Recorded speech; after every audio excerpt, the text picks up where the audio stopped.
Hari ini saudara, saya ingin mengajak kita untuk merenung satu hal, sehingga judul khotbah hari ini adalah, coba, manakah yang lebih mudah? Manakah yang lebih mudah? Saudara, ini sebuah perbandingan ya. Kita ini kan sesungguhnya hidup suka membanding-bandingkan. Mana yang lebih murah, mana yang lebih mudah, gitu kan. Jadi segala satu kita bandingkan yang mana yang paling menguntungkan bagi kita. Itu manusiawi sekali saudara. Nah hari ini mana yang lebih mudah?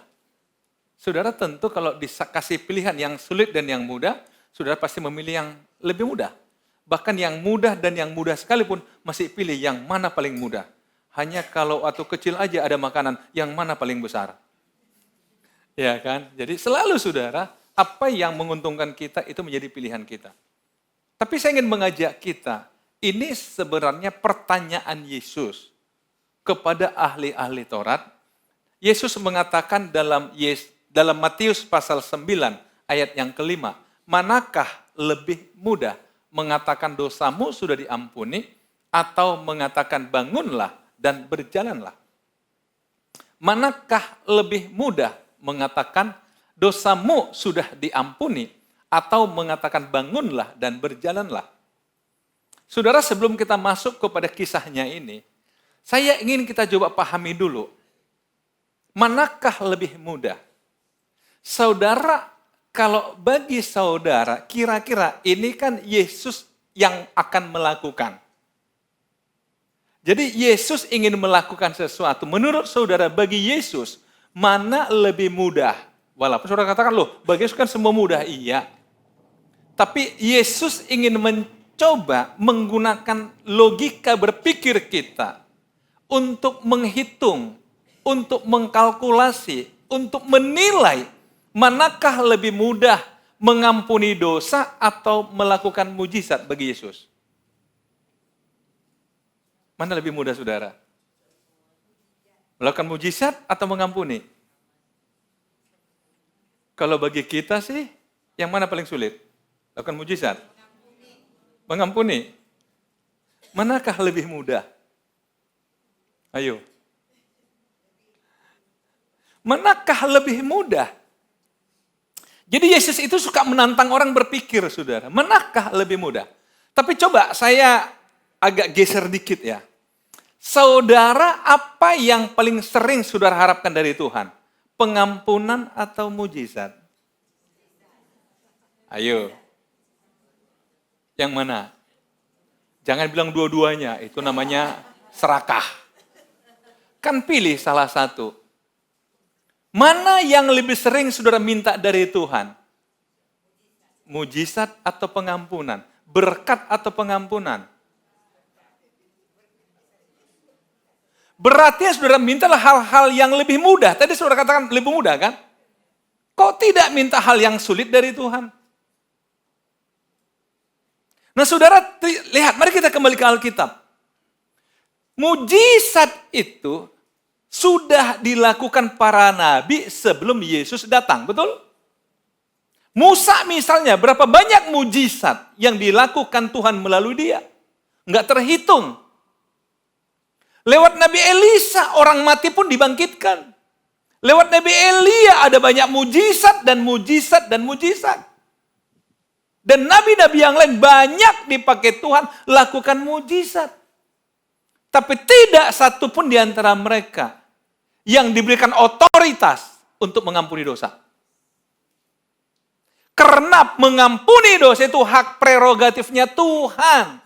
Itulah sebabnya dia utus Yesus ke dunia untuk mengampuni dosa. Artinya kita paham sekarang. Kalau begitu Yesus datang ke dunia, prioritas dia adalah mengampuni dosa. Walaupun Yesus lakukan banyak mujizat, tapi sesungguhnya Yesus fokus pada pengampunan dosa. Nah, saya coba bandingkan dengan begini, pengampunan dosa mujizat, pengampunan dosa mujizat. Tadi kita sudah mengaku bersama, yang sering kita harapkan dari Tuhan adalah mujizat, kesembuhan ketika sakit, penyelesaian masalah, dan sebagainya. Saudara-saudara, coba kita lihat ya di ayat ini. Sesudah itu, ini dalam konteksnya saudara, saya tadi ayat 5, sekarang saya naik ke ayat 1. Sesudah itu naiklah Yesus ke dalam perahu, lalu menyeberang. Kemudian sampailah ia ke kotanya sendiri. Maka dibawa oranglah kepadanya seorang lumpuh yang terbaring di tempat tidurnya. Ketika Yesus melihat iman mereka, berkatalah ia kepada orang lumpuh itu, percayalah hai anakku, dosamu sudah diampuni. Saudara lihat, ini kasusnya ada orang lumpuh terbaring di tempat tidurnya dibawa kepada Yesus. Saya kira kita sepaham kalau saya kata tentu tujuannya adalah untuk mujizat. Kesembuhan. Betul? Tapi kenapa Yesus justru bicara dosa? Kok bukan mujizat? Kenapa Yesus justru bicara dosa? Sehingga dari situlah saudara, berkatalah beberapa orang ahli Taurat dalam hatinya, ia menghujat Allah. Kok dia malah bicara dosa? Orang ini kan datang untuk mujizat. Kok Yesus bicara dosa? Ia menghujat Allah dalam hatinya. Kenapa saudara? Karena orang-orang Farisi ahli Taurat, mereka tahu yang berhak mengampuni dosa itu hanya Tuhan. Yang punya otoritas mengampuni dosa hanya Tuhan. Jadi ketika Yesus mengatakan dosamu diampuni loh, siapa dia ini? Apa kepentingan dia dengan orang ini? Orang ini kan sakit. Kok dosa orang yang diurusin? Saudara jujur, berapa banyak kita datang pada Tuhan bukan karena ingin mengurus dosa kita, menyelesaikan dosa kita, tapi untuk mujizat. Berapa banyak kita? Betul saudara?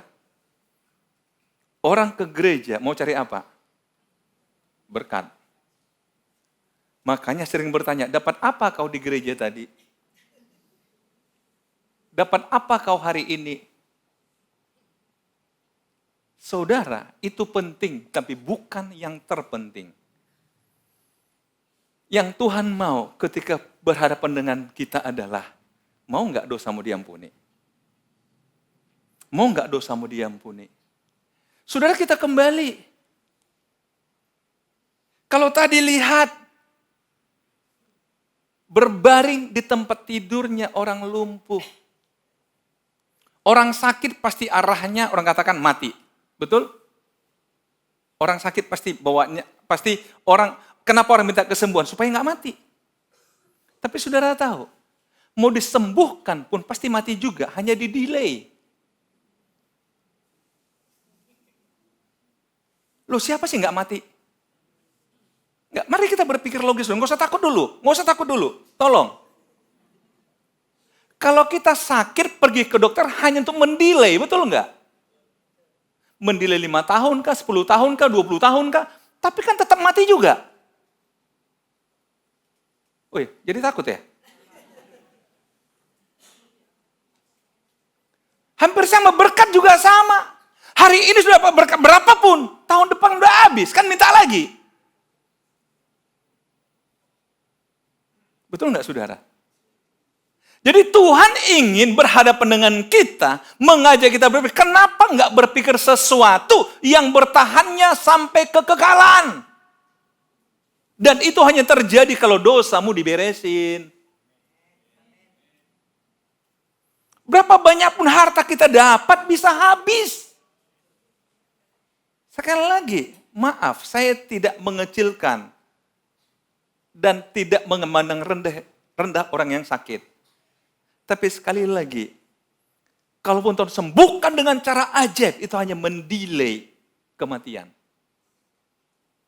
Maaf kalau saudara merasa ini kasar ya. Karena bicara kematian, kok dipermainkan? Bukan. Tapi ini yang Yesus lihat pada orang ini. Sehingga ada kebutuhan paling mendesak bagi orang ini, yaitu pengampunan dosa. Pengampunan dosa. Pengampunan dosa. Dengan kata lain, yang Tuhan ingin urus dalam diri kita, yang paling mendasar bagi dia adalah dosamu diampuni. dosamu diampuni. Amin, saudara. Itulah sebab dia katakan, manakah lebih mudah mengatakan, dosamu diampuni atau bangkit dan berjalanlah. Saudara-saudara lihat, dosamu diampuni. Maka berkatalah berapa orang ahli Taurat dalam hatinya, ia menghujat Allah. Sekali lagi, kok dia ngurus-ngurus dosa orang? Kok dia ngurus-ngurus dosa orang? Dia menghujat Allah. Itu urusan Tuhan, bukan urusanmu. Kalau kita singgung dosa orang, dia bilang apa? Bukan urusanmu. Tapi mari kita bicara masalah pengampunan dosa, saudara. Dalam Alkitab, sebenarnya ada 3 tahapan yang Tuhan lakukan menyelesaikan semua dosa kita. Tahap pertama adalah ketika kita percaya pada Tuhan Yesus dan menjadikannya Tuhan dan Juru Selamat dan mengakui bahwa dia mati di salib untuk dosa saya. Dosa yang diselesaikan Yesus di kayu salib adalah dosa yang kita warisi dari Adam karena kita keturunan Adam. Baca Roma 5 dan Roma 6. Sekali lagi, kita ini semua keturunan Adam karena Adamlah manusia pertama. Dan semua yang dilahirkan, lahir dalam dosa. Itu dikatakan dalam Roma pasal 23, semua orang telah berbuat dosa dan telah kemuliaan Allah. Roma 3:23, Roma 6:23, saudara.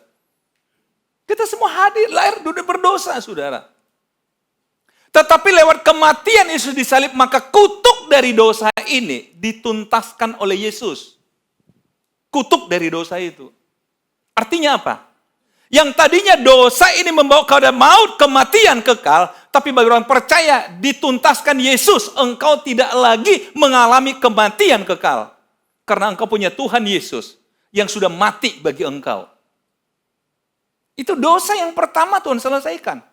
Tapi kan setelah kita lahir baru, setelah kita bertobat, setelah kita percaya Yesus, kan masih ada dosa-dosa yang kita lakukan setiap hari. Atau jangan setiap hari lah, kadang-kadang. Setiap hari nanti saudara protes. Oh enggak, saya setiap hari, cuma 2 kali seminggu. Enggak apa-apa. Yang bohong lah. Mau saudara kata bohong putih, bohong abu-abu, bohong hitam, bohong, tetap bohong saudara.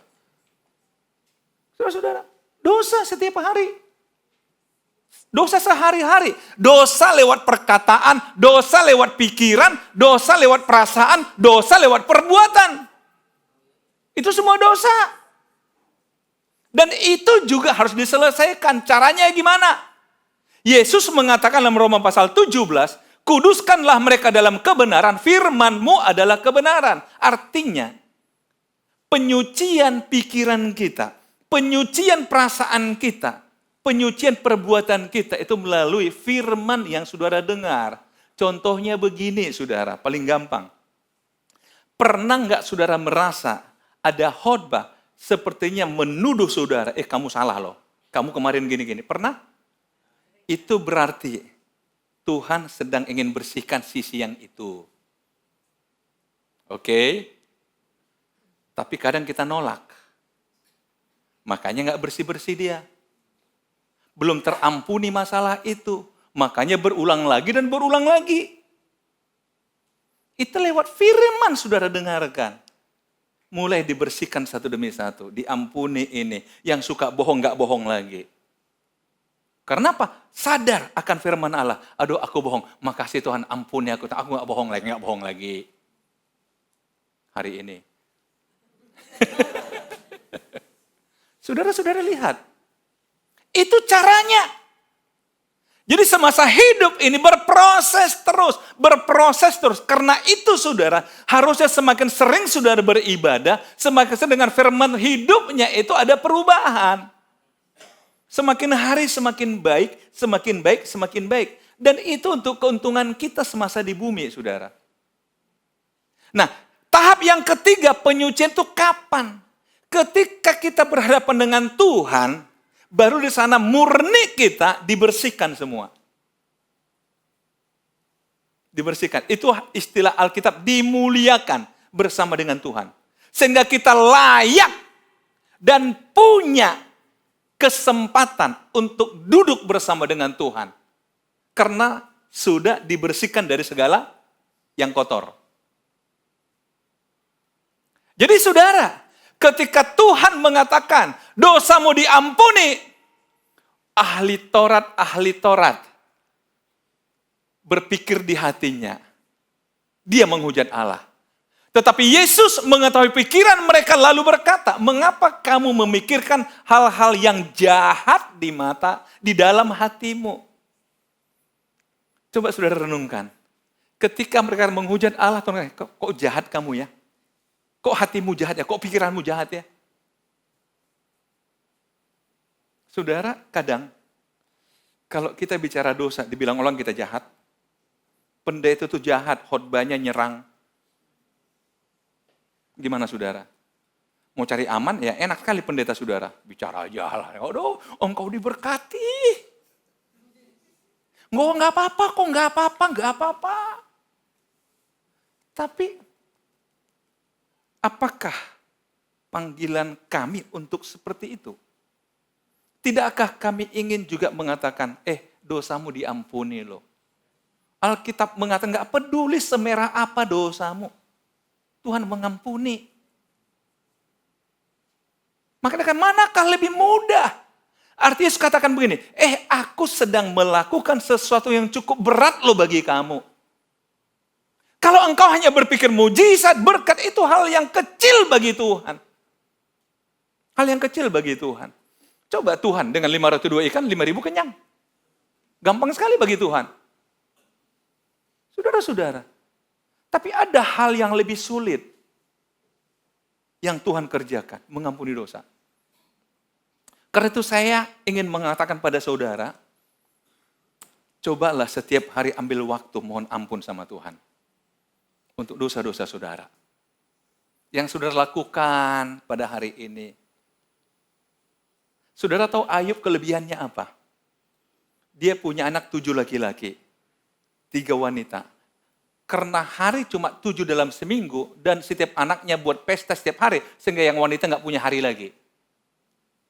Tapi selesai anaknya buat pesta, apa yang lakukan Ayub? Dia menaikkan doa kepada Tuhan untuk minta ampun, siapa tahu hari ini anakku berbuat dosa dalam pestanya. Betul?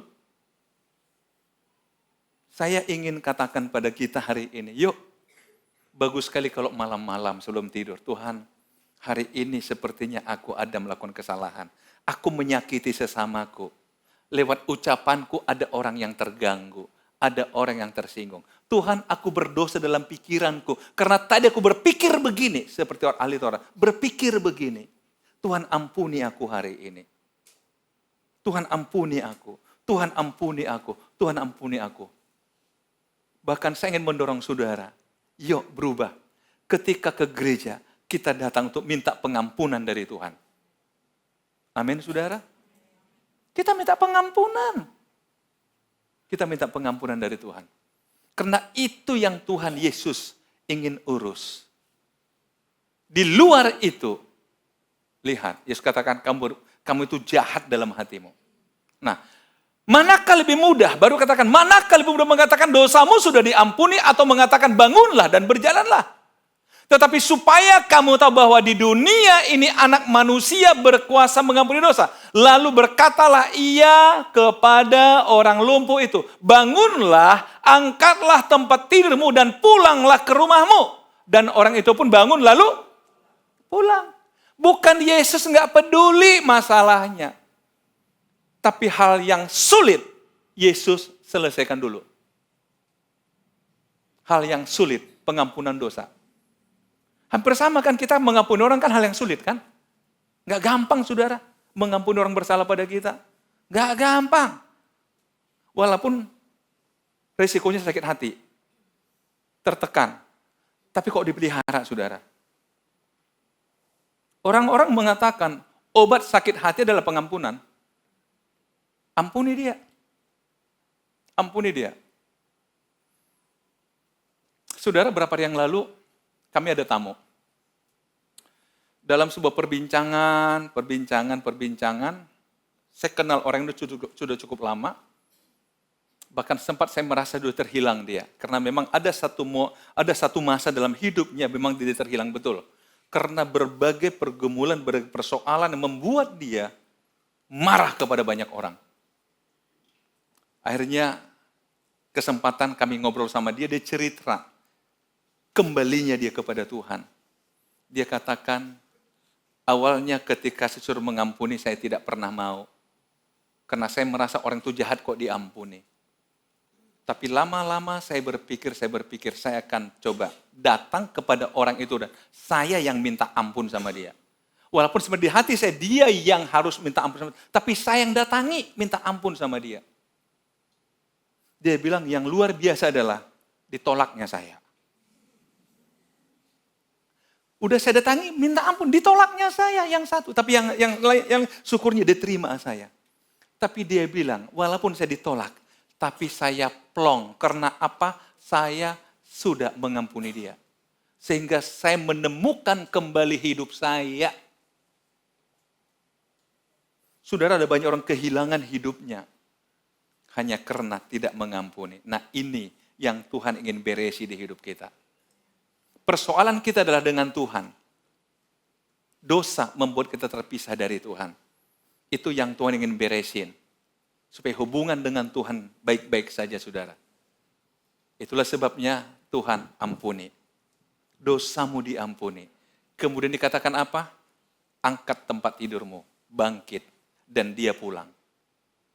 Intinya saudara, lihat. Pengampunan dosa. Baru yang lain menyusul, saudara. Amin, saudara. Mari kita coba prioritaskan. Manakah lebih mudah? Bagi Tuhan ini terlalu mudah.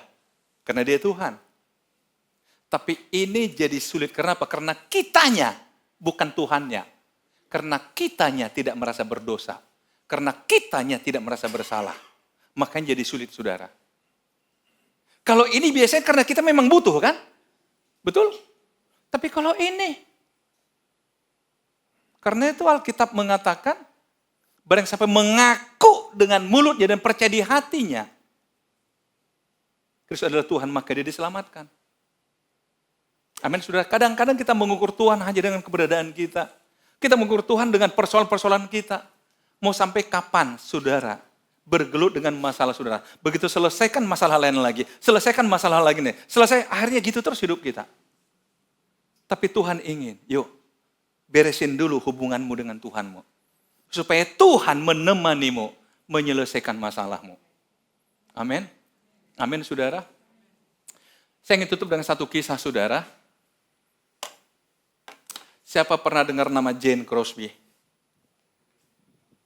Jane Crosby, seorang perempuan, dia lahir pada 1820. Tahun 1820. 1820, saudara. Usia 6 minggu, dia demam tinggi. Kemudian dibawa ke dokter. Terjadi sesuatu karena memang zaman itu medis belum secanggih seperti hari ini. Akhirnya kedua matanya rusak. Pada usia 6 minggu. Ayahnya tidak sanggup melihat kondisi anaknya itu, depresi, sehingga ketika anak ini umur 6 bulan, ayahnya meninggal. Tinggallah Jane Crosby dengan mamanya umur 21 tahun. Mamanya orang sangat sederhana, sehingga dia berpikir untuk besarkan anak saya harus bekerja. Dia bekerja sebagai pembantu rumah tangga. Dan anaknya dititipkan kepada neneknya. Maka Jane Crosby dipelihara oleh neneknya. Dia bertumbuh karena neneknya takut akan Tuhan. Banyak diceritakan kisah-kisah Alkitab tentang prinsip kehidupan, diajak bernyanyi dan sebagainya. Sehingga pada umur 6 tahun, Jane Crosby sudah bisa menulis sebuah puisi. Puisi pertama yang ditulisnya adalah I am a blind girl. Saya seorang perempuan buta. Umur 6 tahun. Bakatnya bertumbuh pesat. Umur 8 tahun dia mulai menulis banyak puisi. Dan mulai umur 10 tahun menulis syair-syair lagu, saudara. Dia orang cerdas. Umur 15, neneknya masukkan dia ke sekolah luar biasa karena dia tunanetra. tapi bertumbuhannya luar biasa, bakatnya di seni luar biasa. Umur 23, dia diundang di parlemen Amerika untuk bicara. Umur 23, seorang gadis belia yang buta. Dan dia menjadi sangat terkenal di masa-masa itu, saudara. Sudah menciptakan banyak lagu dan menulis banyak puisi. Satu ketika, orang bertanya pada dia, seandainya terjadi mujizat, apakah engkau tidak punya keinginan melihat? Dia bilang enggak. Saya berdoa, begitu saya melihat, biarlah Tuhan Yesus yang pertama kulihat. Artinya apa? Biarlah buta ini kubawa sampai mati. Supaya ketika aku mati, aku bertemu dengan Tuhan. Disitulah pertama kali aku membuka mata dan melihat Yesus. Ketika dia masih ke umur 53, saudara, dia punya teman, namanya Phoebe. Phoebe ini seorang kaya, tapi juga suka bermain musik, bermain organ pada masa itu. Menemui dia di rumahnya. Phoebe katakan begini, aku menemukan satu notasi lagu, tapi aku belum mengisi kira-kira apa judul lagu ini. Dan belum ada syairnya.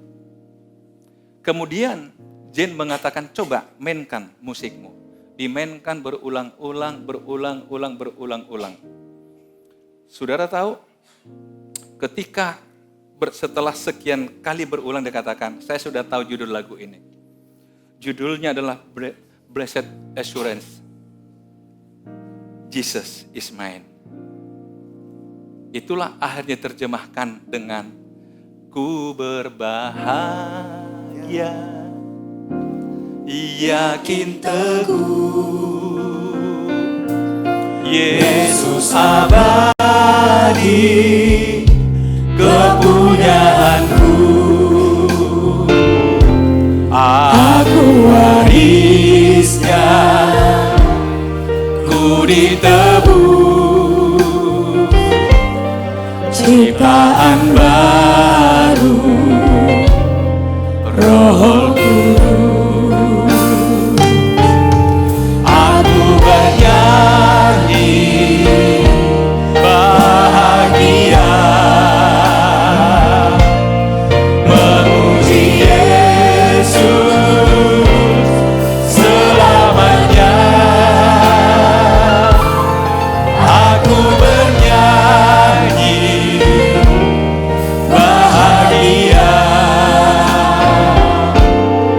memuji Yesus selamanya. Sejarah mencatat dia sudah menulis syair lebih dari 8.000 lagu. Lagu-lagu yang menginspirasi banyak orang. Sudah menulis lebih dari 10.000 puisi yang intinya menguatkan banyak orang. Dia boleh tidak bisa melihat, tapi bagi dia Jesus is mine.